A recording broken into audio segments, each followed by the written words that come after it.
ভিডিওটি junior homeopathic চিকিৎসক বন্ধুদের দেখানোর জন্য এবং শেখানোর জন্য। This is the video for information to all for a serious case of a young man, is about 22 years. 22 বছরের ছেলেটি, this is a very pathetic history. He has been suffering from brain tumor, maybe astrocytoma. What happened? He was suffering for chronic headache for last 6 months. In the last year. That means it may be considered from the January 2023. Suppose January, February, March, etc. They cannot remember exactly. So early months of the 2023, he had started severe headache, for which he had consulted with local homeopathic physicians and allopathic physicians, and investigations was done, revealed some tumor in the brain. Advised by someone, they have got advised by someone to go to Pondicherry. The current name is Puducherry Institute of Medical Sciences. Someone advised to go there. Yet the poor fellow, the operation may be accessible in our Bangalore Institute of Neurology or in Evans at Bangalore freely without cost, but they have spent 2 lakhs of money in the Institute of Puducherry. They operated. This is the report, 19th September 2023, the MRI report from the Puducherry Institute of Medical Sciences. And it clearly shows in the posterior cranial fossa a mass. সঠিক diagnosis করতে পারছে না কী ধরনের tumour. বলছে it may be ependymoma, haemangioblastoma, etc. However, they are advised to operate. Remember, so please look after the papers very thoroughly, carefully. 19th September, they have treated before 19th September at Calcutta and investigations and went at Puducherry. At 19th September 2023, the same report, there is brain tumor. They operated after 2 or 3 days. Here is not the paper, probably within 23, 24, 25 like that September, because 30th September post-operative MRI was done. The post-craniotomy status reveals lesion in the left cerebellar hemisphere with dense calcifications and mass effect, maybe ependymoma, hemangioblastomma. তাহলে কী দাঁড়ালো ব্যাপারটা? 19 তারিখে পুডুচেরি গেল, পন্ডিচেরি 3-4 দিন পরে operation হলো, 22-23 তারিখে হবে, 7 দিন থাকলো হসপিটালে ভর্তি। বাড়ি আসার আগে 30 তারিখে আবার রুটিন চেক আপে ধরা পড়ছে যা তাই, কিন্তু জানালো না, পার্টিকে জানালো না, বললো ঠিক আছে বাড়ি চলে দাও। তখনকার রিপোর্টে রেডিওলজিস্ট পরিষ্কার জানিয়ে দিল লেফট সেরিব্রাল হেমিস্ফিয়ারের কাছে টিউমার আছে, ependymoma, হেমানজিওব্লাস্টোমা।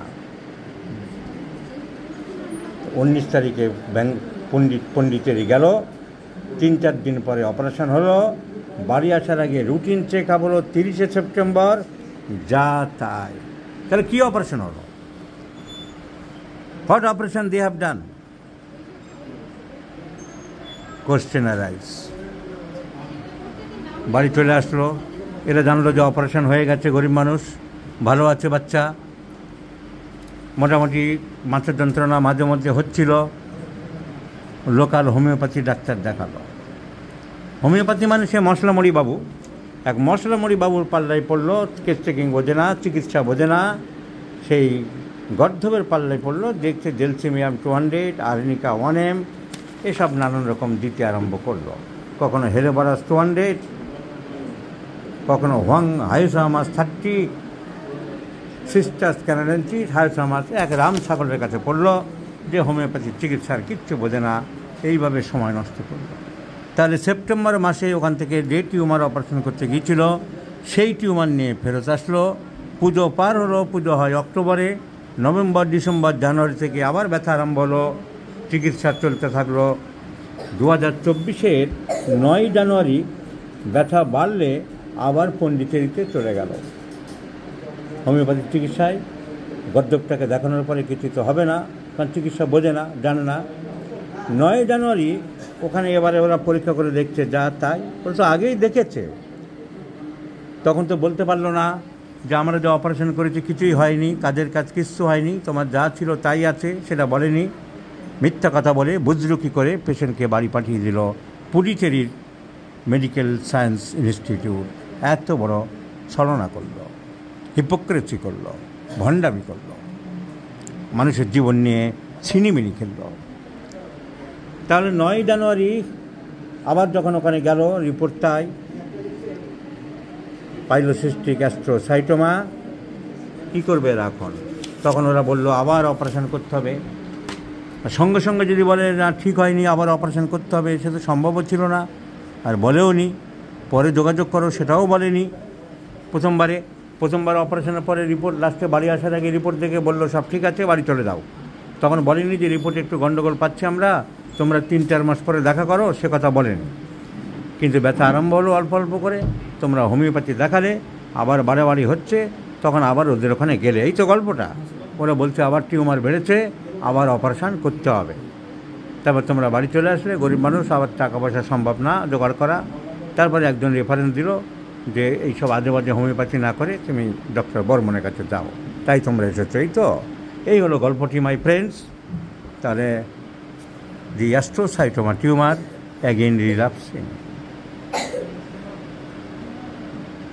The operation was incomplete, unsuccessful operation. তারপরে অনেকটা সময় নষ্ট হলো। তখন থেকেও যদি হোমিওপ্যাথি গুছিয়ে চিকিৎসা করা যেত, সেই সুযোগ, the chance has already lost. নাও আমি কি চিন্তা করলাম, 2019-এর সেপ্টেম্বরে ওখানে গেল, তার আগে 4-5 মাস মাথার যন্ত্রণা হচ্ছিল। তাহলে 2023-এ ওখানে গেল, তাহলে 2023-এর প্রথম দিক থেকে মাথার যন্ত্রণা আরম্ভ হলো। 5-6 মাস এখানে দেখানোর পরে গেছো মাথার যন্ত্রণা। আর তার আগে করোনা ভ্যাকসিন নিয়েছে কটা, সেটা বছরখানেক আগে, তার 1 বছর আগে। তো করোনা ভ্যাকসিন আমার মাথায় আসলো যে ব্যাড এফেক্টস অফ ভ্যাকসিন হয়েছে কিনা, কারণ তার আগেই তো করোনা পিরিয়ড ছিল, 2টো ভ্যাকসিন নিয়েছিল। এবং এই ছেলেটিকে জিজ্ঞাসা করে জানলাম ভ্যাকসিন নেওয়ার আগে ওর মাথার যন্ত্রণা ছিল। তোমার যদ্দূর মনে পড়ে যে আগে মাথার যন্ত্রণা ছিল না, ভ্যাকসিন হয়েছে তা তুমিও বলতে পারো না, আমিও বলতে পারি না, কিন্তু পরবর্তীকালে দেখা গেছে, এটাই ঘটনা। So it may be the bad effects of vaccination, and it is a psychotic case. So tumor relapsing again, tumor itself psychotic, relapsing, and maybe the cause of bad effects of vaccination. এই চিন্তা করে এই মুহূর্তে টি-অক্সিডেন্টাল ছাড়া অন্য কোনো ওষুধ, এবং তার কেস হিস্ট্রিতে কোনো পার্টিকুলার ওষুধের সিমটমও আমি পাচ্ছি না। So let's try. এছাড়া আঁচির বা মল 2-4টে দেখা যাচ্ছে এখানে ওখানে, সেই হিসাবে it is better to prescribe T occidentalis. Let's see the result. I shall share with my friends about this poor young man.